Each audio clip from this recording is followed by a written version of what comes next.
It's time for another Dice Tower review with Z. Garcia.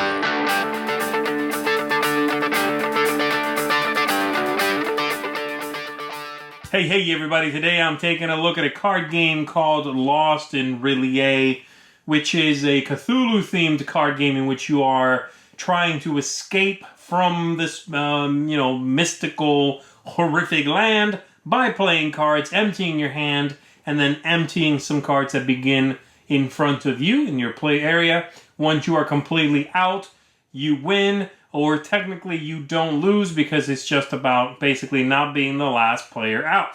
Let me show you how this works, then we'll come back, I'll tell you my thoughts on it. So here we go.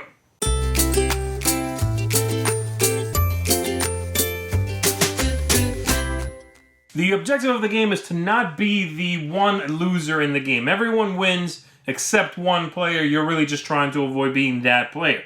And you are going to win by going out of the game once the deck of cards is gone, playing out the rest of your hand of cards, and then these face-up escape cards, and then lastly this one face-down card that you selected at the beginning of the game from the hand you were dealt. Once you play all of these cards out, you are out. The last player who would go out, that player instead just loses the game, all right? So to set up the game, everyone gets dealt some face-up escape cards. They get dealt a hand. You pick one, put it face down over here, and then you are ready to begin. Pick a start player, and you are off. You also have this token in the center of the table somewhere to denote which direction play will happen in, because some cards will change that. So, on your turn, you are going to be playing some cards out to a common discard pile. And to play, if the discard pile is empty, of course, you can play anything, but normally, let's say there is a 2 out here, to play on top of that card, it has to be at least as high or higher. 2, that would be rather easy. I could just play a 3 on that.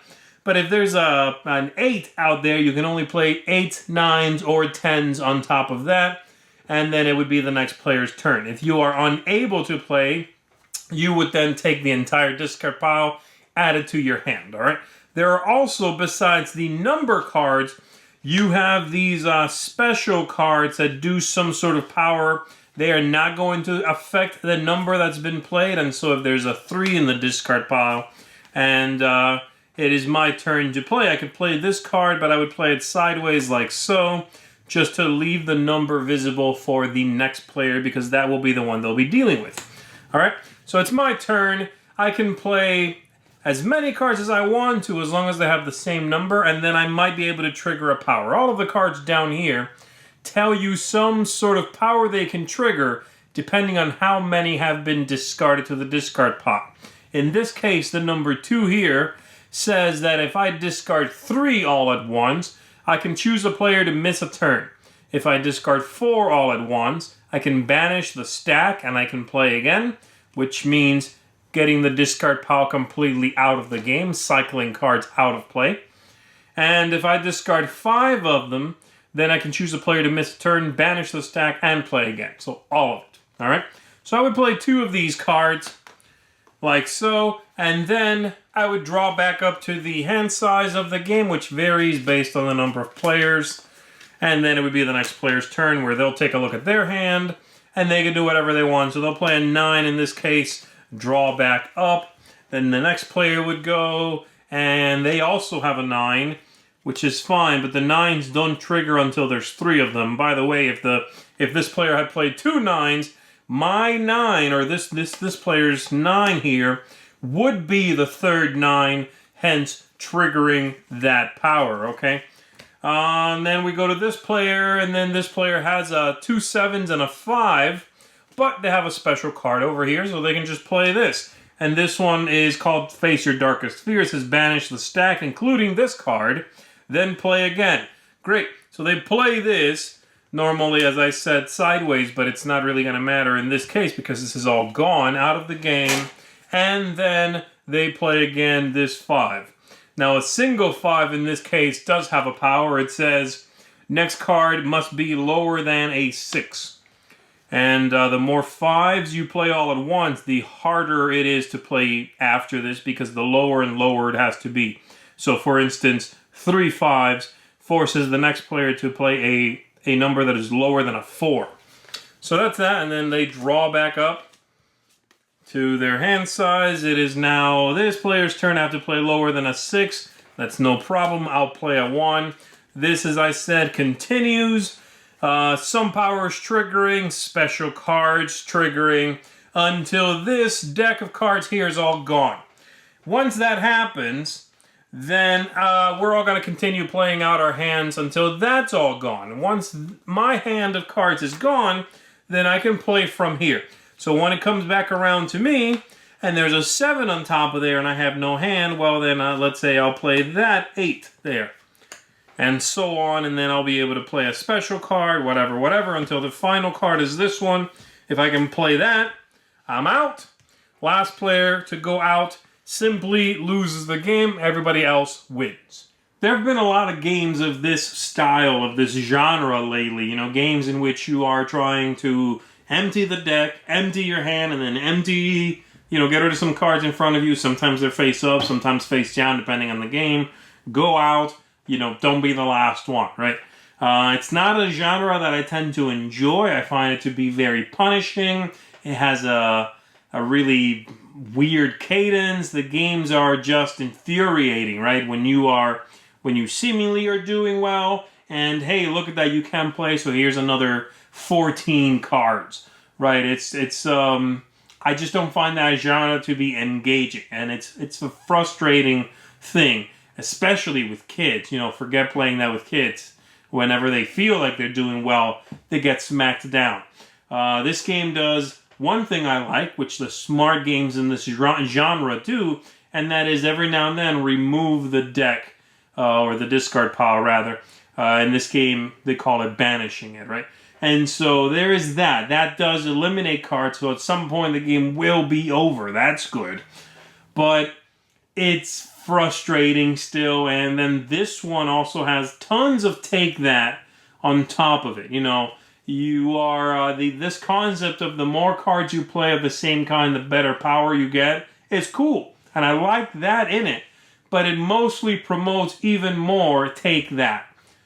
And I kind of wish that had been put to a different use. This concept of 2 7s is good, but 3 7s even better. So there's all of that. Another thing that these games always do that I really don't understand is this. Really, the idea is to get rid of the cards in front of you, but you have to get through the entire deck first to then actually start chipping away at that. And I know you're supposed to be building a good hand to get to that. And in this game, some actions will let you switch the face-up cards in front of you to prep for the end. But it feels like it's all for naught, and just the last, 5 minutes are really the very, very important ones. This whole concept of going through the entire deck is just tedious, But my biggest issue with this one is that the balance of number cards to those action cards seems way off. There's way too many of those action cards.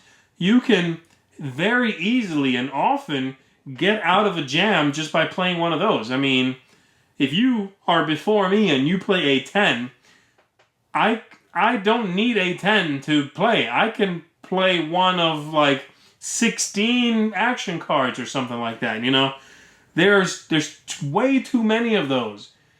And so it's too easy to dodge a problem, to dodge a bullet in this game. I really felt off, Having all of those get out of jail free cards was bizarre. And, I know that they add to the theme and all of that, and they add to the chaos and the take that. But it robbed the game of sort of that hand building thing I was talking about, I do like the artwork. I like this theme a lot. But this game is just not a very good card game. It's take that heavy. It is frustrating. It is really just not a very engaging game for me. So I would not recommend it. If you really enjoy the genre, if you're one of those people that wants to collect every Cthulhu game out there, then, well, you're going to get it anyway, I guess. But For me, this would be a pass. There are better games that do a similar sort of thing without so much chaos and take that and so much frustration, really. So that's what I think about Lost in Rillier. Thanks. Thanks so much for watching the Dice Tower videos. Find more great videos and reviews, as well as our top-rated audio podcast at Dicetower.com. You can also find other great shows at Dicetowernetwork.com. I'm Eric Summerer, and you've been watching The Dice Tower. The Dice Tower is sponsored by Cool Stuff Inc., where you can find great games for great prices. Cool stuff in stock. Check them out at CoolStuffInc.com.